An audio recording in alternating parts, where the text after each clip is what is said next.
Here's something I do to unload my weight a little bit more quickly. Not a recommendation, but something that I do just from my understanding of mechanics and physics. So I've got a lot of weight on this bar, a fair bit of weight on this bar. And you always have to be careful about how much weight you take off each side. But what I've found is that in order for me to be able to take off, actually, I'm going to take off all of this in one shot while leaving the other side on. Again, not a recommendation, is I'll actually take this bar and pull it as close to me as possible so that the moment arm is a little bit longer on this side, a little bit shorter on this side, makes it less likely to tip the other way. Allows me to get a little bit more weight off in one shot. So let's see here.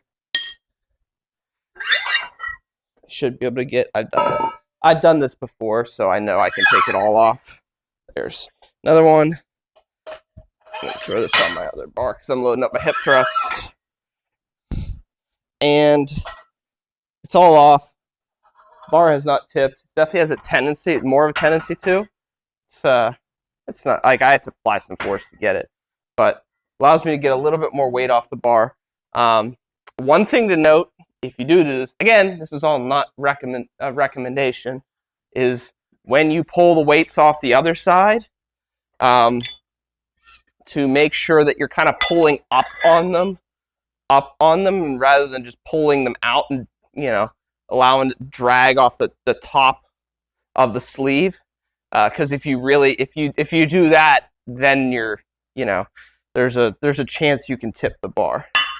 So let me see if I can sort of, you can see like this is just a 25 and I'm not applying that much pressure, but I apply a little bit of pressure and you see the bar starts to separate from that. So don't want to do that. Don't want to tip it on the other side when you unload the other side. You know, get one side clean. Oh, I'm clean, and then get the other side. But just kind of take it and lift up a little bit. You don't have to go crazy, but just lift up slightly rather than just pulling. And then if you have a tendency to pull down, you could just tip the bar. But again, all of this is not a recommendation, but just something I do to unload my bars a little more quickly rather than like going back and forth and back and forth and back and forth a million times. So have fun.